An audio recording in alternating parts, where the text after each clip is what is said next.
Eto indray ary isika, eto indray isika mintsy manantena fa mandeha amin'izay ny feo andeha an-tany ihany ahako atao amin'ny commentaire raha misy efa maheno ny feoko. Misy efa maheno ny feoko ve? Heno tsara ve? Azafady indrindra raha mbola tsy heno fa tokony efa heno tsara izy izao. Maheno ve tompoko?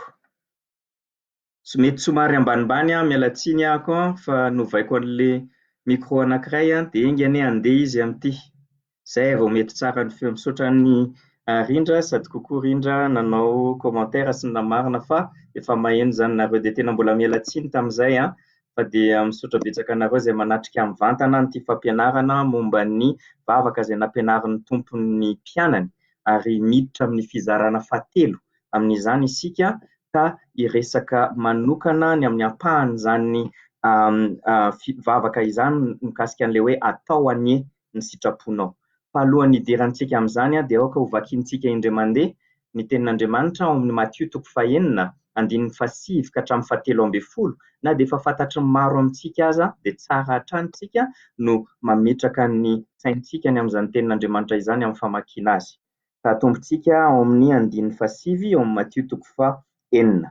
Koa amin'izany mivavaha toy izao ianareo: Rainay izay any an-danitra, ho amasinina anie ny anaranao, ho tonga anie ny fanjakanao, atao anie ny sitraponao ety an-tany tahaka ny any an-danitra. Omeo anay anio izay hanina sahaza ho anay, ary mamelà ny elokay tahaka ny namelanay izay mameloka taminay, ary aza mitondra anay eo amin'ny fakapanahy fa manafahanay amin'ny ratsy. Fa anao ny fanjakana sy ny hery ary ny voninahitra mandrakizay. Amen. Hivavaka isika. Andriamanitra rainay ao dia mbola misaotra anao tokoa izahay satria mbola manana fotoana ahafahanay mandinika ny teninao. Misaotra anao izay Andriamanitra ary misaotra anao satria vaovao ihany ny olana ara-teknika teo ary misaotra anao satria na dia tsy afaka mifanatry tava aza dia afaka mifampahery toy izao, afaka manantona anao lalandava ary afaka mianatra avy aminao. Mangataka aminao tokoa Andriamanitra hoe ianao no mbola hitarika anay amin'izao hariva izao ary ahazo tombotsoa avy amin'izany tokoa izahay rehetra izay miombona anatin'ny fianaran'ny teninao ankehitriny. Ho voninahitra irery ihany. Amen. Amen. Raha tadidinareo ny zavatra hitantsika tamin'ny omaly sy afaky-maly moa tao anatin'izany raha nandinika an'izany vavaka izay nampianarin'ny tompo izany dia hitantsika mizavatra maromaro ny hitantsika fa ny hitantsika tamin'izany dia ny hoe mibahana ao anatin'izany vavaka izany ny lafiny ara-panahy fa tsy ny lafiny ara-nofo. Ny tenenitsika ihany koa, ny tsindrintsika ihany koa fa vavaka izay ataontsika amin'ilay mpanjakan'ny mpanjaka io vavaka io. Ka isika dia manantona ny mpanjaka, manatrika ny mpanjaka rehefa mivavaka. Fa ihany koa ny tsindrintsika fa raha manomboka an'izany vavaka izany Jesosy Kristy dia manindry tokoa fa ilay mpanjakan'ny mpanjaka dia raintsika. Rain'ireo izay efa vita fihavanana amin'Andriamanitra, ireo izay efa mibebaka tamin'ny fahotany ary nandray an' Jesosy Kristy ho tompo sy mpamonjy ny fiainana noho ny asa izay efa vitan'i Jesosy Kristy teo amin'ny hazo fijaliana dia raintsika izay any an-danitra i Andriamanitra ka miresaka amin'izany raintsika izany isika ka mitondra ny entaentantsika sy ny zavatra mavesatra amintsika rehetra eo anatrehany. Hitantsika tamin'izany ihany koa fa ny teny rehetra izay tononona ao anatin'ity vavaka ity dia manan-danja avokoa.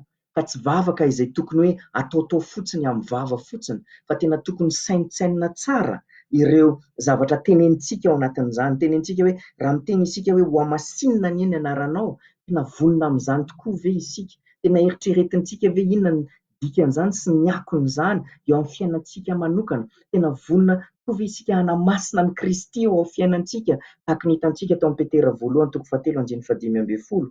Ary raha nijery ihany koa isika ilay miteny hoe ho tonga anie ny fanjakanao, tena vonona tokoa ve ianao? Vonona tokoa ve aho ny amin'izany fiverenan'i Jesosy Kristy izany ka hametrahany ny fanjakana? Efa nataonao tokoa ve izay zotom-ponao rehetra sy izay vitanao rehetra mba hahenony ireo olona manodidina anao, ireo olona sarobidy anao ny filazantsara an'i Jesosy Kristy? Satria raha tonga tokoa ny fanjakana dia tonga ihany koa ny fotoana izay hitsarana ny olombelona rehetra, ary ho an'ireo izay tsy manana an Jesosy Kristy efa verezana mandrakizay no miandry azy. Ka tonga amin'ilay fehezanteny na ilay ampahan-teny fahatelo isika eto, raha jerentsika tsiraidray izy ity, ka hitantsika eto ny tenenan'i Jesosy Kristy rehefa mampianatra ny mpianany izy hoe atao aneny sitraponao ety an-tany tahaka ny any an-danitra. Izany teny izany ihany koa dia mila lanjalanjaina tsara ao an-tsaintsika hoe tena vonona tokoa ve isika ny ankatoa an'Andriamanitra, ny anara-dia an'Andriamanitra, ny ahita an'Andriamanitra, anatanteraka ny sitrapony eo amin'ny fiainantsika, na inona izany sitrapony izany, na hitondra antsika n'aiza izany sitrapony izany, dia tena vonona tokoa ve isika? Ary tena vonona tokoa ve isika ny ahita ny sitrapon'Andriamanitra ho tanteraka eo amin'ny fiainantsika rehefa tsy takatry ny saintsika, rehefa tsy haintsika, rehefa tsy mazava amintsika, rehefa ohatran'ny mangin'Andriamanitra fa tsy mamaly ny vavaka ataontsika Andriamanitra araka ny fahitantsika azy, ka tsy haintsika hoe inona marina moa ilay sitrapon'Andriamanitra amin'io zavatra mitranga eo amin'ny fiainako io. Ka mba hijerevantsika an'izany akaikikaiky dia hiala kely avy atao Matthieu 4:9 isika, dia andaony isika sokafy ny baibolinao raha mbola tsy misokatra, dia sokafy any amin'ny Asan'ny Apôstôly 4:12. Ny Asan'ny Apôstôly 4:12. Sehatra kely raha hijerevantsika hoe aiza moa misy antsika amin'io Asan'ny Apôstôly 4:12 io, i Paoly dia efa navitany zotra misionera voalohany sy faharoa moa izany, raha ao amin'ny Asan'ny Apôstôly 13:10 sy 14:10. Nandeha nametraka fiangonana izy amina tanàna maro, ary ihany koa avy eo izy namangy fanondroany an'ireny fiangonana ireny amin'ny lalana iverenany makany amin'ny Antiokia. Ary rehefa any an-dalana any izy dia maheno fa nisy adievitra izay niainga tany Jerosalema momba ny resaka finoana, dia eo amin'ny Asan'ny Apôstôly 15:10 izay zavatra izay, ka mijoro izy ka tena hoe miaro ny filazantsara. Ny filazantsara dia ny hoe ny asan'i Jesosy Kristy izay inoana, izay raisina amin'ny finoana fa tsy mila ampiana zavatra hafa. Izay no teneny eo amin'ny Asan'ny Apôstôly 15:17-18. Kanefa maheno izany eto Paoly fa misy an'ireo mpampianatra diso izay nanomboka nitsofoka tao amin'ireo fiangonana izay napetran'i Paoly sy Barnabasy, ka noho izany izy dia nandray fanapa-kevitra ao amin'ny Asan'ny Apôstôly 15:9-13 fa andeha hiverina hamangy ny rahalahy amin'ireny toerana ireny. Ka mandeha izy izany amin'io zotra io mba andeha hamangy ny fiangonana izay efa hapetrany, ary ihany koa manana eritreritra izy ny andeha hametraka fiangonana vaovao. Ary raha tonga amin'ny Asan'ny Apôstôly 4:12 isika, dia raha hitantsika ny 4 sy 5, dia ohatrany mandeha tsara ny asan'ny fanompoana izay ataon'i Paoly sy Timoty eto. Hitantsika fa amin'izay toerana izay alehany dia nenahira finoana ny fiangonana, ary ny hamaro isan'andro ny isan'ny olona izay ao anatin'izany fiangonana izany. Ny matanjaka hatrany ny fiangonana Andriamanitra. Kanefa eo anatrehan'izany isika dia tonga eo amin'ny 9:9. Andeha vakiantsika ny 9:9 ka hatramin'ny 10. Ary rehefa noraran'ny fanahy masina tsy hitory ny teny tany Azia izy, dia ny andeha namaky ny tany Frigia sy Galatia, ka efa tonga tany amin'ny sisiny Misia, dia nitady ankany Bitinia izy, fa tsy navela ny fanahin'i Jesosy. Ary rehefa nandalo any Misia izy, dia nidina nakany Troasy. Ary noho ny alina dia nisy fahitana niseho tamin'i Paoly koa indro. Nisy lehilahy Makedoniana nitsangana teo ka nangataka azy hoe mitaha mankaty Makedonia ka vonjeo izahay. Eo amin'ny 9:9 ka hatramin'ny 10 ny tena tiako ifantohantsika. Eo amin'ny 9:9 ka hatramin'ny 10 eto isika dia mahita ny Paoly sy Silasy ary Timoty dia nandeha tany Azia, kanefa niraran'ny fanahy masina izy tsy andeha ho any. Ary nanomboka teo dia tsy nisy fitarihan'Andriamanitra intsony. Tsy hain'zareo hoe tokony ho aiza izy ireo. Ka naka fanapa-kevitra zareo ka namaky ny tany Frigia sy tany Galatia, nandeha tany Misia, nandeha tany Bitinia. Dia eto ny akabeazany aminareo izay mihaino eto manao manontany tena hoe inona daholo ary izany anara-tanàna izany, ary inona ary ny dikan'izany teny izany, ary maninona moa isika no mifantoka amin'izany anarana tanàna ohatran'ny tsy fatapantatra izany. Izany mazava-dehibe ny alalantsika ihany koa ny jeografia na ny hoe ny rafin'ny tany ny amin'ny ny tontolon'ny baiboly angamba ny tenenako anazy, satria raha zavatra anankiray izay tiako ho tsapanareo dia vakiana le izy dia ohatran'ny vakiana aingana, fa ny elanelantany avy eo Bitinia ka mankany amin'ny Troasy dia mahatratra 700 kilometatra. 700 kilometatra izay mazava ho azy tsy natao tamin'ny train, tsy natao tamin'ny TGV, tsy natao tamin'ny tomobile, fa natao ditongotra. Nandritran'izay vanim-potoana rehetra zay dia amin'izay ditongotra lavo toerana zay tokoa dia nangin'Andriamanitra. Tsy nisy ny fitarihana avy amin'Andriamanitra hoe aiza ny tokony alehany mandritran'izay fotoana izay. Tamin'izay fotoana izay mety nanontany tena Paoly, mety inona tokoa moa ny sitrapon'Andriamanitra ho tonga anie, ho atao anie ny sitraponao, kanefa tsy haiko inona ny sitraponao Andriamanitra. Mandritry ny fotoana elabe amin'iny lalana izay mankany Troasy iny eo amin'ny 9 dia mety nandalo fotoana izay andalovantsika ankehitriny ihany koa matetika na indraindray i Paoly. Fotoana izay hoe mety hoe andro vitsivitsy, mety hoe 3 volana, mety hoe herintaona, mety hoe 10 taona. Tsy haintsika ny ahelan'ny lalana mankany Troasy ho an'ny fiainantsika tsirairay avy. Tsy fantatritsika hoe haharitra hafirena, kanefa amin'iny isika no tena tsy maintsy matoky ny fiandrianan'Andriamanitra amin'ny zavatra rehetra mitranga. Fa misy lesona anankidimy izay tiako raisintsika androany avy amin'ny zavatra izay ataon'i Paoly eto. Na dia tahaka ny tsy naheno avy amin'Andriamanitra izy, na dia tsy fantany hoe inona le tena sitrapon'Andriamanitra, dia voalohany ny zavatra hitantsika dia nandeha ampakatoavana Paoly. Fantany fa efa nirahana izy, ka na dia tsy fantany hoe aiza marina ny tokony alehany dia nandeha izy. Tsy nijanona izy, tsy nipetraka izy, tsy nandeha naka vakansy izy, fa mbola nanohy ny diany hatrany ampakatoavana. Lafy ny faharoa, tsy hoe nanohy ny diany ampakatoavana fotsiny Paoly, fa nanohy ny diany ampatokisana an'Andriamanitra. Natoky izy, fa na dia mbola tsy namaly aza Andriamanitra nandritran'izay 700 kilometatra izay, amaly izy, ka natoky an'Andriamanitra hatrany izy. Fahatelo, rehefa niteny Andriamanitra hoe tsy mahazo mankany Azia izy, dia tsy kivy ary tsy nijanona, tsy nanajanona ny diany izy, fa mbola nandeha hatrany. Satria mazava tamin'i Paoly ny lesona fahefatra izay afaka ho raisintsika eto dia zao: ny tsia avy amin'Andriamanitra dia anisan'ny torolalana izay omen'Andriamanitra antsika. Indraindray Andriamanitra tsy miteny antsika foana hoe aiza ny tokony alehantsika, fa indraindray ampiasainy mazava amintsika ny lalana tsy tokony ho alehantsika. Amin'ny alalan'ny teniny dia efa misy ny torolalana omena amin'izay zavatra tokony atao na tsy tokony atao. Andriamanitra izany, tenin'Andriamanitra izany dia nomeny ny fanahin'Andriamanitra na ny fanahin' Jesosy ihany koa araka ny voateny eo amin'ny 7 eto. Andriamanitra ihany koa dia miditra an-tsehatra eo amin'ny fiainantsika indraindray rehefa mandrara antsika manao ny zavatra sasany izay tiantsika atao. Fa ny fahadimy, ny tanjontsika dia tsy maintsy hatrany ho antsika manokana ny anara-dia an' Jesosy ka hanao ny sitrapon'Andriamanitra. Hanao ny sitrapon'Andriamanitra na inona ny lalana izay hatongavana amin'izany dia ny sitrapon'Andriamanitra no tokony mibahana ao an-tsaintsika.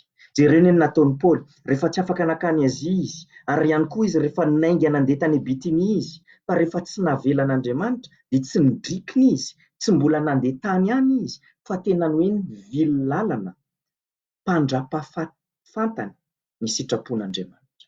Lesona be ho antsika io, ny tsy miankina ny amin'ny fahendrentsika, fa miankina tanteraka ny amin'ny fitarihan'Andriamanitra araka ny teneniny ao amin'ny ohabolana 3, 5 sy 9 tsy manam-potoana antsika ny andeha hoany.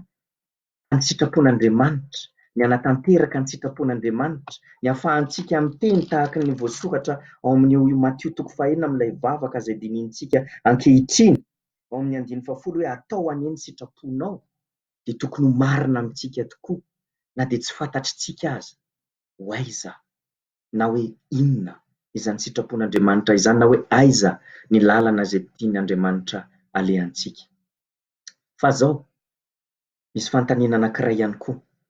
Mbola vonona tokoa ve isika ny vavaka hoe atao aneny sitraponao rehefa misy tranga izay tsy ampozina, na tranga mampalahelo, na tranga izay tena manova ny fiainantsika tanteraka eo amin'ny fiainantsika. Mbola ivonona ihany ve isika ny vavaka hoe atao aneny sitraponao raha mifoha ianao rapitso maraina ka sanatrian'izany misy loza mitranga eo anivon'ny fianakavianao, na ianao manokana mandalo sedra mavesatra, na ianao manokana mahazo vaovao izay tena tsy ampozinao. Tena vonona tokoa ve eo anatrehana sedra, eo anatrehana fijaliana, eo anatrehana fahoriana, eo anatrehana zavatra mangidy andalovana eo amin'ny fiainana. Rehefa hiaram-pahoriana ve isika dia tena mbola vonona tokoa ny teny hoe atao anie ny sitraponao. Andao indray isika andeha hijery andininy anankiray izay tiako hodiniantsika vetivetika ny amin'izany dia ny ao amin'ny Filipianina. Filipianina toko voalohany, andininy 7:20. Filipianina toko voalohany dia ny andininy 7:20. Zao no voasoratra ao: fa ianareo efa nomena noho ny an'i Kristy, tsy ny ino ihany, tsy ny ino azy ihany azafady, fa ny hiaram-pahoriana koa noho ny aminy. Vaky io tsara anie io dia raha vakinao mety misy zavatra lasa ohatran'ny hafahafa ho anao. Ny tapany voalohany amin'io tena tsisy olana, tena mazava amintsika fa tena hoe nomena antsika fanomezana avy amin'Andriamanitra ny hino azy. Mazava ny teny any amin'ny ao anatin'ny ten'Andriamanitra, Efesianina toko 4:9, fa tena hoe fanomezana izay nomen'Andriamanitra antsika noho ny fahasoavany ny famonjena. Fa ahoana ilay tapany faharoa? Tsy mijanona eo izy fa miteny ihany koa fa hoe ny nomena antsika dia tsy ny hino ihany fa ny hiaram-pahoriana noho ny aminy. Ekentsika ve zany? Raisintsika tokoa fa fanomezana tahaka ny mafanomezana karizomai amin'ny teny fototra, tahaka ny mafanomezana an'ilay famonjena izay azontsika an'i Jesosy Kristy, no mafanomezana ihany koa ny hiaram-pahoriana noho ny aminy, noho ny anarany, noho ny fanatanterahana ny sitrapony, noho ny fanaovantsika ny sitrapony. Dia tombontsoa, zavatsoa fanomezana izay nomen'Andriamanitra antsika ny hiaram-pahoriana ao anatin'izany. Mahatsapa an'izany ve ianao? Manaiky an'izany ve ny fonao sy ny sainao? Hoe hitanao ohatr'izany ve? Sady lazainao, mety lazainao hoe mety ho lasa adala angamba ny ahako hoe ny mijaly koa ve dia raisinao ho fanomezana? Izany no tenen'ny tenin'Andriamanitra mazava amintsika eto. Fa anatin'ny sitrapon'Andriamanitra na dia ny fatongavany izany sedra izany eo amin'ny fiainanao, mila tadidintsika ihany koa fa na dia ny tompontsika aza dia tsy hoe tsy nisy fahoriana izany teo amin'ny fiainany, fa nampandalovana ary nanaiky nandalo tao anatin'izany fahoriana izany izy, ary mbola ho hitantsika ny momba an'izany eo aoriana kely eo. Fa inona moa fanomezana? Inona moa zavatsoa an'izany fahoriana izany, an'izany hoe isika hiaram-pahoriana izany? Misy antony maromaro ary tsy manam-potoana isika ny tena hamelatra an'izany. Fa zao tiako averina kely isika amin'ilay teniny vakiantsika tao amin'ny Matthieu toko 7:1-10. Tamin'ny afaka omaly izay ny vakiantsika ilay izy raha tsy diso ahako. Jerena ny teny ao amin'ny Matthieu toko 7:1-11 dia miteny antsika fa hoe raha isika aza izay ratsy mahalala manome zavatsoa dia ahoana ozy? Tsy mainky ava ny rainareo izay any an-danitra no hanome zavatsoa ho an'izay mangataka aminy. Marina eto fa misy resaka fangatahana zavatra avy amin'Andriamanitra, fa ny zavatra tena tsindrian'ity teny ity dia ny hoe izay zavatra rehetra izay azontsika eo amin'ny fiainantsika, izay zavatra rehetra andalovantsika eo amin'ny fiainantsika dia avy aiza? Dia avy any amin'ilay raintsika izay mahafantatra ny hanome zavatsoa antsika. Ny antony voalohany mahatonga ny fahoriana ho fanomezana dia satria avy amin'Andriamanitra eo. Raha mitranga eo amin'ny fiainanao dia avy amin'Andriamanitra eo.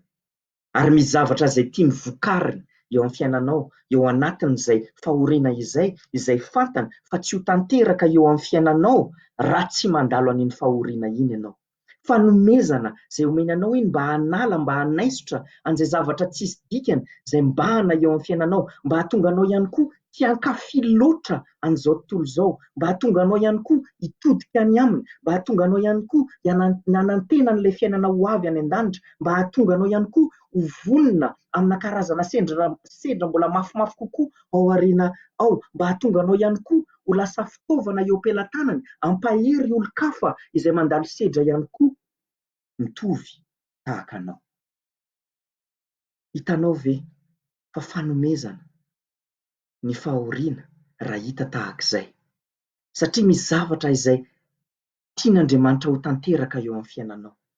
Ka rehefa mandalo fahoriana isika, rehefa ao anatin'izany fotoana izany, tena tokony ho vonona tokoa ny mbola hanao an'ilay vavaka hoe atao aneny sitraponao, ho tanteraka aneny sitraponao Tompo ao anatin'izao fahoriana izay andalovako izao, ao anatin'izao zavatsarotra izay andalovako sy andalovan'ny fianakaviako izao, ao anatin'izao fitaintainana, ao anatin'izao tsy fahafantarana an'izay mety ho avin'ny fianakaviana noho ny ty hoe asa very noho ny coronavirus, noho ny tsy afaka mampiditra vola satria tsy afaka miasa noho ny coronavirus, dia tsy haiko Andriamanitra inona no tokony atao, fa dia fantatro fa ny sitraponao no ho tanteraka. Ka te hiankina aminao Andriamanitra ary te hanao an'ity vavaka ity hoe atao aneny sitraponao na dia sarotra tokoa izany. Jereo tsara anie le fanomezana, le hoe fanomezana, ilay fahoriana, ilay famonjena sy ilay fahoriana dia noho iza moa ka tadidinareo ny amin'ny Filipianina 1:8-9, fa ianareo efa nomena noho ny an'i Kristy, noho ny fiombonantsika amin'i Jesosy Kristy, dia fantatritsika fa tsy misy verimaina ny fotoana izay hijaliantsika rehetra, fa misy tanjona izay tian'Andriamanitra ho tanterahana eo amin'ny fiainantsika. Tadidinareo ve ilay Matthieu 5:24? Raha misy olona te hanaraka ahy, aoka izy handany tenany sy haninona, hitondra ny hazo fijaliana ka hanaraka ahy. Ny hazo fijaliantsika tsirairay avy samy hafa, fa mazava ny tenin'Andriamanitra, misy anjara-pahoriana izay hatrehan'ny olona izay zanak'Andriamanitra rehetra, satria misy vokatra izay tadiavin'Andriamanitra dia nihazonantsika, ny finoantsika azy mafimafy kokoa, ny fanantenantsika sy ny fatokisantsika ny sitrapon'Andriamanitra bebetsaka kokoa no izany fijaliana izany. Jereo ny andin'ny farany azafady fa mampivezivezy anareo kely ahako androany ao amin'ny Timoty 2:2. Efa atao isika tamin'ny omaly fa andin'ny hafa indray ny andeha hojerentsika amin'izany. Timoty 2:2 raha nijery isika omaly an'ireo sary izay nampiasainy amin'ilay hoe mamiaramila, mampiazakazaka sy amin'ny mpamboly ny sary ampiasainy entony amin'ny hoe ny fiainana kristianina, dia jerenareo indray ny andin'ny 12. Azao ny zavatra teneny eo andin'ny 12. Raha miaritra isika, miaritra inona? Miaritra n'ilay mafy izay tenenina ao amin'ny andin'ny 7, miaritra ny mafy amiko ianao ozy tahaka ny miaramila tsara ny Kristy Jesosy. Dia eto izy ao amin'ny andin'ny 12 dia miteny hoe raha miaritra isika dia hiara-manjaka aminy. Wow! Mahatonga ny fahoriana ankehitriny ho fanomezana dia satria ny angidin'izany fahoriana ankehitriny izay ny mbola vao mainka hamamy an'ilay fanjakana, an'ilay fiarahantsika aminy amin'ny fanjakany any aoriana. Ny hahatonga anao ahitan'izany fahoriana izany ho fanomezana ankehitriny dia noho ny fijerevanao ny fiainanao tsy amin'ilay hoe fataperany hatreo amin'ny fahafatesana ara-nofo, fa ny fijerevanao ny fiainanao amin'ny fitohizana izany fiainana izany any amin'ny fiainana mandrakizay. Ka raha tena zanak'Andriamanitra ianao dia fantatrao tokoa fa izay zavatra vokarin'io fahoriana io ankehitriny dia hitarika hamokatra zava-tsoa maro any amin'ny fiainanantsika. Izany ahafahanao miteny fa tena fanomezana tokoa izany fahoriana izany. Ary mbola tohizina izay fa hoe izay fahadiovana izay, io fahoriana io dia tonga eo fiainanao mba hanadio anao. Dia jereo ny teneny eo amin'ny 2:20 hoe ka raha misy olona manadio ny tenany ho afaka amin'ireny dia ho fanaka homem-boninahitra izy efa anao masinina ka mahasoa ho an'ny Tompo voavoatra ho amin'ny asa tsara rehetra. Ampiasain'ny tompo mba hanatanteraka ny sitrapony ianao raha vonona miaritra ny mafy, raha vonona ny anaovan'Andriamanitra ny sitrapony tokoa eo amin'ny fiainanao. Ka noho izany hoe vavaka atao, raha mivavaka isika hoe atao aneny sitraponao, dia misy zavatra anankiray tena angatahany tompo antsika, dia ny ahatonga antsika ny tena hoe ny andany momba ny tenantsika tanteraka, ka ny ametraka ny tenantsika tanteraka eo ambanin' izany sitrapon'Andriamanitra izany, na inona no takian'Andriamanitra amin'izany. Mametrahany ny tenanao kely eo amin'ny toeran'i Abrahama. Raha nanantona azy Andriamanitra tao amin'ny Genesis 12, ka ny teniny taminy hoe avelao daholo ny fianakavianao ty toerana ipetrahanao ty, ny olona fantatrao rehetra ny fiainanao ankehitriny, ny asanao ankehitriny, dia mandehana. Andeha aiza moa Tompo? Mbola tsy teneniko aminao fa mandehana fotsiny. Tsy nisy olona izay afaka iresahany mba hangalany torohevitra, tsy nisy fiangonana izay afaka nantonony, tsy nisy loholona izay afaka, na pastera izay afaka niresahany hoe inona moa izany fanapa-kevitra tokony raisiko, tsy nisy baiboly afaka nivakiany mba ahazony torohevitra. Misy miteny hoe fananana ny bokin'ny Joba izy, fa ny ankoatran'izay mbola ady hevitra moa izay izay afaka tohizintsika manaraka rehefa nananana iny na tsy. Fa raha naheno izy an'Andriamanitra ny teny taminy hoe mandehana, na dia tsy niteny taminy Andriamanitra hoe andeha ho aiza, nandeha izy.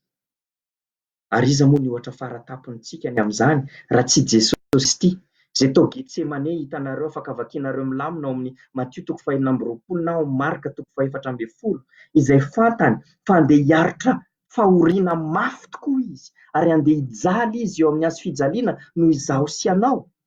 Dia tamin'izany fotoana izany izy no voalohany antsika nampiasa an'ilay teny hoe Aba, tsy nampiasa an'ilay teny hoe Pater raha amin'ny teny Grika, fa nampiasa an'ilay teny izy hoe Aba, izay tena mampiasa teny izay manambara ny hoe ny fakaikaizany, ny fiombonany akaiky, ny maray madada an'Andriamanitra ho azy, ary nangataka izy hoe isory amiko ity kaopy ity, kanefa ahoana ozy?